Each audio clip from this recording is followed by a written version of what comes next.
शांतिनगर गांव में मोहन नाम का गरीब किसान अपनी पत्नी सावित्री और 2 बच्चों आदित्य और नेहा के साथ रहता था। दिन रात खेत में मेहनत करने के बावजूद उनके घर में 2 वक्त की रोटी का भी अभाव था और ऊपर से साहूकार का कर्ज भी बढ़ता जा रहा था। मोहन, अब तो हिम्मत जवाब देने लगी है। खेत में कुछ उगता नहीं, मजदूरी करने जाऊं तो काम मिलता नहीं, बच्चे भी भूखे सो रहे हैं। घबराओ मत सावित्री, भगवान ने हमें हाथ पांव दिए हैं। मेहनत करेंगे तो कुछ न कुछ जरूर बदल जाएगा। लेकिन क्या करें, कोई रास्ता ही नहीं दिखता। कल मैं गांव में जाकर देखती हूँ, शायद कोई उपाय मिले। अगली सुबह सावित्री गांव के मंदिर की ओर गई। उसने एक साधु बाबा को बैठे देखा। उनके चेहरे पर तेज था और वे बहुत शांत लग रहे थे। सावित्री उनके पास गई और अपनी परेशानियां बताए। बाबा, हम बहुत गरीब हैं, दिन रात मेहनत करते हैं लेकिन कुछ भी ठीक से नहीं चलता। आप कोई राह दिखाए। बेटी, मेहनत का फल जरूर मिलता है, लेकिन सही दिशा में मेहनत करो।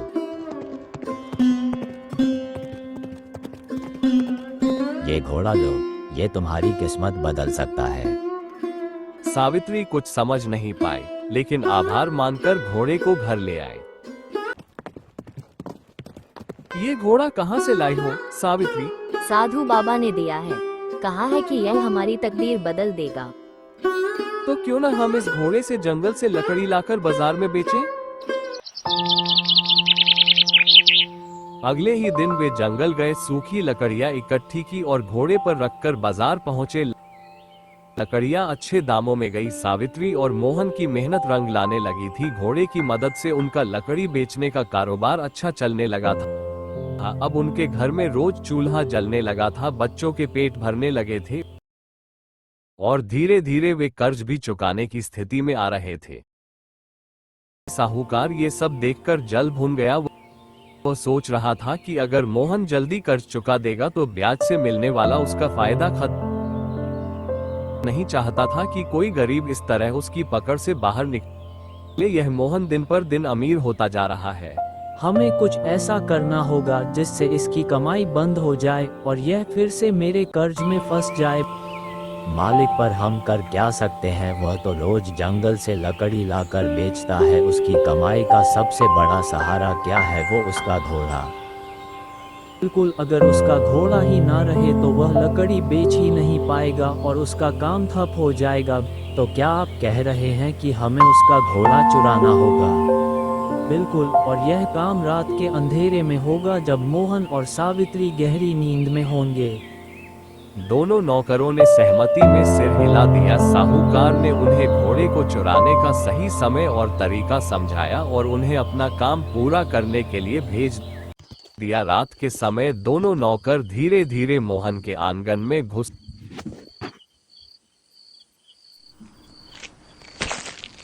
से घोड़ा पास के एक पेड़ से बंधा हुआ था और शांत खड़ा था।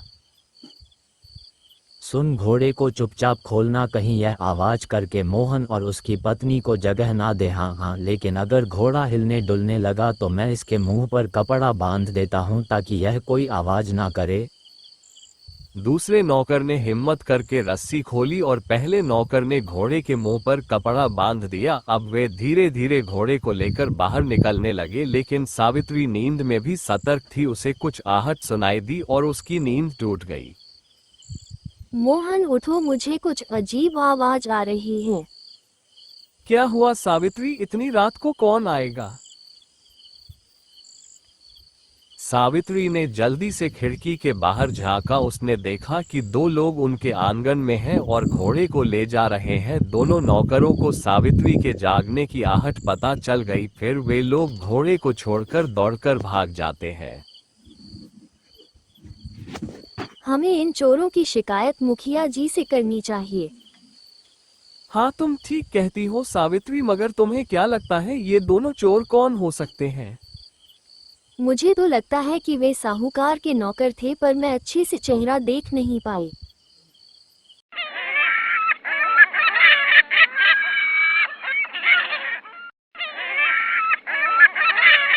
फिर दोनों पति पत्नी मुखिया के पास जाते हैं और दोनों चोरों के बारे में बताते हैं। मुखिया साहूकार का अच्छा दोस्त होता है, इसलिए वह साहूकार के प्रति कोई एक्शन नहीं लेता और सावित्री से कहता है, सावित्री, जब तक तुम्हारे पास कोई ठोस सबूत न हो तब तक मैं साहूकार को कुछ नहीं कह सकता। साहूकार के नौकरों के खिलाफ कोई सबूत न होने के कारण मुखिया कुछ नहीं करता और दोनों घर आ जाते हैं।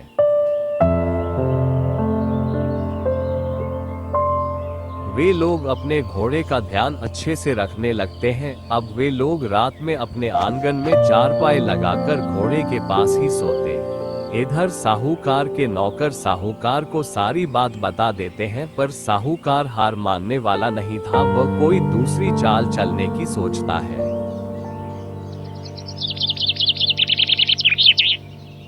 सावित्री, मैं बाजार जा रहा हूँ, शाम तक लौट कर आऊंगा। यदि मेरी सारी लकड़ियाँ बिक गई तो आज ही साहूकार के पैसे चुका दूंगा।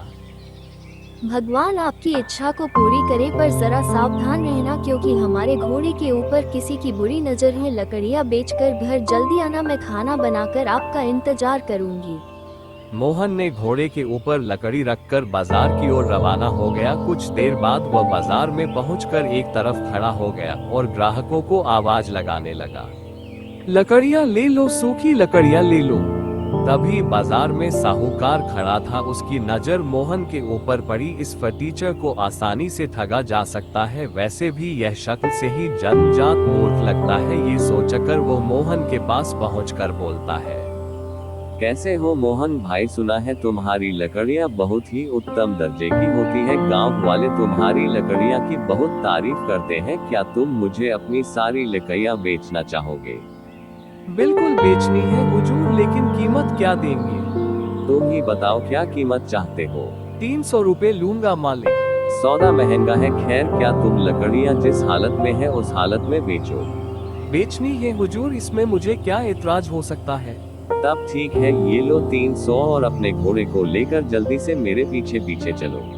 पैसे लेने के बाद मोहन घोड़े को लेकर साहूकार के पीछे पीछे चल पड़ता है। बड़ी किस्मत से आज कमाई अच्छी हुई है, ये सोचते हुए मोहन साहूकार के पीछे चला जा रहा था। कुछ देर बाद साहूकार मोहन और घोड़े को लेकर अपने घर पहुंचा। लकड़ियाँ तुम यहीं छोड़ दो और तुम जाओ। जैसी हुजूर की आज्ञा। ऐसा कहकर मोहन ने जैसे ही घोड़े से लकड़ियाँ उतारने की कोशिश की, तब लकड़हारे रुक जाओ, ये तुम क्या कर रहे हो? हुजूर, मैं तो घोड़े से लकड़ियाँ उतार रहा था ताकि घोड़े को ले जा सकूं। अरे बदमाश, क्या तुम्हें सौदे की शर्त याद नहीं जो तूने लकड़ियाँ बेचते समय मुझे मंजूर की थी? कैसी शर्त हुजूर, मैं कुछ समझा नहीं। मैं तो आपको 300 बदले सारी लकड़ियाँ बेची। सारी लकड़ियाँ ही नहीं बल्कि सिक्कों के बदले तूने मुझे अपना घोड़ा भी बेचा है। क्या तूने इस शर्त पर लकड़ियाँ बेचना स्वीकार नहीं किया था कि लकड़ियाँ जिस हालत में है उस हालत में बेचेगा? साहूकार की बात सुनकर मोहन के होश उड़ गए। हुजूर, आप ये क्या कह रहे हैं? शर्त के मुताबिक अब ये घोड़ा मेरा है। तुझे अपनी कीमत मिल चुकी है, इसलिए तू यहाँ से चलता बन। नहीं नहीं, ऐसा मत कहिए हुजूर, मैं गरीब आदमी हूँ, बर्बाद हो जाऊंगा। मोहन बहुत गिड़गिड़ाया, लेकिन साहूकार ने उसकी एक नहीं सुनी, बल्कि उसने आसपास के लोगों को भी इकट्ठा कर लिया। देख लो भाइयों, इस लकड़हारे की चालाकी, पहले सौदा किया अब मुकर रहा है और सीना चोरी कर रहा है। क्या ये रहम करने योग्य है या नहीं? नहीं नहीं, बिल्कुल नहीं। फिर इस गुस्ताख के साथ क्या व्यवहार करना चाहिए? मेरी मानो तो इसे सरपंच जी के पास ले चलो। साहूकार लोगों के कहने पर लकड़हारे को सरपंच जी के पास ले गया, जो साहूकार का प्रिय मित्र था। उसने सरपंच को सारा किस्सा सुनाया। सारी बात सुनकर सरपंच जी ने अपने मित्र के पक्ष में ही फैसला सुनाया। लकड़हारे को अपनी सामान की कीमत मिल चुकी है और उसने ग्राहक की शर्त मानी है, इसलिए घोड़ा उसी का है। अब घोड़े पर उसका कोई हक नहीं। बेचारा मोहन अपने जले नसीब पर आंसू बहाता हुआ अपना घर पहुंचा। अरे यह आपकी आंख में आंसू कैसे? सब ठीक तो है ना? क्या बताऊं सावित्री, हमारी तो किस्मत ही फूटी है। वैसे ही मेरे पास धन के रूप में कुछ नहीं था, आज हमारा घोड़ा भी हाथ से निकल गया। मोहन ने सारी बातें सावित्री को सुनाई। सारी बातें सुनकर सावित्री ने अपने पति मोहन की हिम्मत बढ़ाते हुए कहा, तुम जरा भी चिंता मत करो, सब ठीक हो जाएगा। भगवान के घर देर है पर अंधेर नहीं। दोनों पति पत्नी खाना खाकर सो गए, लेकिन सुबह दुख के कारण मोहन चारपाई से उठ ना सका। अपने पति की हालत देखकर सावित्री बोली, लाओ वो 300 रुपए दो जो तुम्हें साहूकार ने कल दिए थे, वो रुपए मुझे दे दो। मैं आज फिर से एक घोड़ा खरीद कर लाऊंगी और मैं खुद बाजार में जाकर लकड़ी बेचूंगी। मोहन से 300 रुपए लेकर बाजार की ओर निकल पड़ती है। हे प्रभु, इनकी रक्षा करना, बेचारे बहुत परेशान हैं। कैसे भी करके मुझे इनकी परेशानी को दूर करना है। मुझे अन्याय से लड़ने की शक्ति देना प्रभु। अब तो आप ही का सहारा है प्रभु, हारे का सहारा खाटू श्याम हमारा। ये सोचते सोचते वह वहाँ से चली जाती है और बाजार से एक घोड़ा खरीद कर घर ले आती है। मैं लकड़ी बेचने जा रही हूँ, तुम खाना निकाल कर खा लेना। सावित्री ने घोड़े के ऊपर लकड़ी का गट्ठर बांधा और अपने चेहरे पर चुन्नी बांधकर बाजार की ओर रवाना हो गई, ताकि साहूकार उसे पहचान ना सके। अगर मुझे वह बेईमान साहूकार मिल गया तो मैं उसे छठी का दूध याद दिला दूंगी। उस रोज भी वह साहूकार किसी को ठगने के विचार में बाजार आया था। उसने लकड़ियां बेच रही सावित्री की ओर देखा। वाह भगवान, आज फिर से मेरे लिए एक शिकार भेज दिया। कल मुझे एक घोड़ा मिला था और आज भी मुझे फिर से घोड़ा मिल जाएगा। लकड़ियाँ ले लो, सूखी लकड़ियाँ ले लो, सस्ती में लकड़ियाँ ले लो। ये सब सोचकर साहूकार सावित्री के पास पहुंचा। क्या कीमत है तुम्हारी लकड़ियों की? 300 रुपए मालिक। महंगा सौदा है, क्या दाम कुछ कम नहीं करोगी? सौदा 4 सिक्के भी आपको महंगा नहीं पड़ेगा हुजूर। लकड़ियाँ बिल्कुल सूखी है, मंजूर है तो बोलिए। ये औरत तो बहुत चालाक लग रही है। खैर कोई बात नहीं, इसकी जल्द अकल समझ में आ जाएगी। आपकी तो बहुत जल्द तेरी ठिकाने लगने वाली है। साहूकार क्या सोच रहे हैं हुजूर, जल्दी बताए, नहीं तो फिर मैं दूसरे ग्राहक को आवाज दूंगी। ठीक है, मुझे 300 में यह मंजूर है, मगर लकड़ियाँ जिस हालत में है उसी हालत में तुम्हें बेचनी होगी। क्या तुम्हें मंजूर है? साहूकार की बात सुनकर सावित्री चौंक पड़ी और मन में सोचने लगी, आज इसकी खैर नहीं, इससे मैं ऐसा बदला लूंगी कि यह मुझे याद ही रखेगा। अरे जल्दी करो, मेरे पास फालतू वक्त नहीं है। पर मेरी भी एक शर्त है कि आप भी मुझे पैसे उसी हालत में देंगे जिस हालत में वे पैसे होंगे। शर्त की बात सुनकर साहूकार चौंक उठा, फिर मन ही मन मुस्कुराते हुए बोला, ठीक है, मुझे ये शर्त मंजूर है। अब देर न कर, अपने घोड़े के साथ मेरे पीछे पीछे चल। सावित्री भी अपने घोड़े को साहूकार के पीछे पीछे लेकर चलने लगी। बेईमान कहीं का अपने आप को बड़ा होशियार समझ रहा है, जब बात सामने आएगी तो खून के आंसू रोएगा। ये सब सोचते सोचते सावित्री साहूकार के घर पहुंच गई। हुजूर, लकड़ियाँ कहाँ रखूं? अरे मूर्ख औरत, तुमने क्या सौदा किया था? शर्त याद है या मैं याद दिलाऊंगा? ये घोड़ा भी अब मेरा है, चलो इसको अब खंभे से बांध दो। ओह, ये शर्त तो मैं भूल ही गई थी, माफी चाहती हूँ, अभी घोड़ा बांध देती हूँ। और सावित्री ने चुपचाप घोड़े को खंभे से बांध दिया। मैंने आपका हुक्म पूरा कर दिया हुजूर, लाइए अब मेरी भी कीमत दे दीजिए। जरूर लो, संभालो अपनी सौदे की कीमत। हुजूर, यह आप क्या कर रहे हैं? सौदे के हिसाब से लकड़ियाँ जिस हालत में थी उस हालत में लकड़ियों के साथ साथ मेरा घोड़ा भी आपको मिल गया, लेकिन आपने मुझसे भी तो यह वादा किया था कि आप पैसे उसी हालत में देंगे जिस हालत में वह होंगे। उस समय पैसे आपकी धोती में थे, इसलिए पैसों के साथ साथ आपको अपनी एक टांग काट कर मुझे देनी होगी। शर्त के मुताबिक आपको ऐसा करना ही होगा। लाइए, पैसों के साथ अपनी एक टांग भी काट कर दीजिए। सावित्री की बात सुनकर साहूकार के होश उड़ गए। क्या बक रही है तू? बक नहीं रही मालिक, बल्कि न्याय की बात कर रही हूँ। आपको पैसों के साथ अपनी एक टांग भी देनी होगी। तुम्हारी यह मजाल, मैं कहता हूँ निकल जाओ मेरे घर से। ऐसे नहीं मालिक, अब तो मैं यहाँ से अपना हक लेकर ही जाऊंगी। भाइयों और बहनों, मेरी बात सुनो, मुझे इस बेईमान मालिक से न्याय दिलाओ। अरे ये तो लेने के देने पड़ गए, ये तो मेरा ही पासा मुझ पर ही उल्टा पड़ गया। अरे पहले मेरी बात तो सुनो। अब तो मैं सिर्फ एक ही शर्त पर आपकी बात सुनूंगी मालिक की, पहले आप मुझे अपनी एक टांग काट कर दीजिए। अरे टांग के बदले में तुम्हें एक घोड़ा, तुम्हारी सारी लकड़ियाँ और इन सब के साथ 20,000 रुपए भी देने को तैयार हूँ। भगवान के लिए लोगों को इकट्ठा मत करो। सावित्री जोर जोर से चिल्लाने लगी। सावित्री और साहूकार का शोर सुनकर देखते ही देखते आस पड़ोस के बहुत सारे व्यक्ति वहां जमा हो गए। सावित्री ने उन्हें सारी बात बताई और अंत में बोली, अब आप लोग सभी फैसला करें कि शर्त के मुताबिक मुझे मेरी कीमत के साथ साथ इसकी टांग भी मिलना चाहिए या नहीं। हाँ मिलना चाहिए साहूकार। कल इसी शर्त के मुताबिक तुमने गरीब लकड़हारे से उसका घोड़ा प्राप्त किया था। आज तुम्हें भी अपनी टांग इसी औरत को देनी होगी, बिल्कुल देनी होगी, वरना हम तुम्हें जबरदस्ती सरपंच जी के पास ले चलेंगे।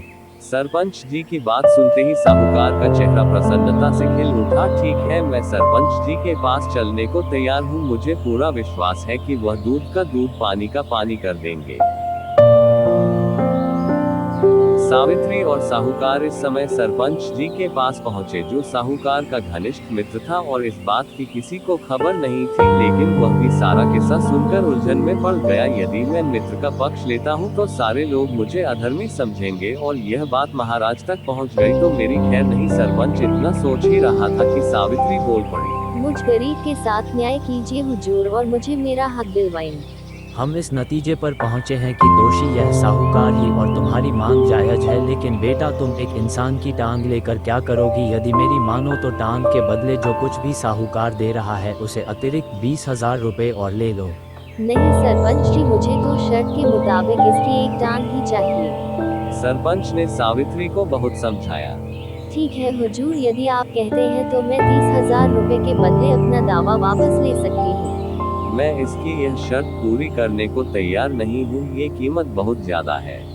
हुजूर, यदि यह कीमत इसकी एक टांग से ज्यादा है तो मुझे एक टांग ही स्वीकार है। कृपया आप देर न करें, इसकी एक टांग काट कर दिलवाइन में मेरे पति मेरा इंतजार कर रहे होंगे।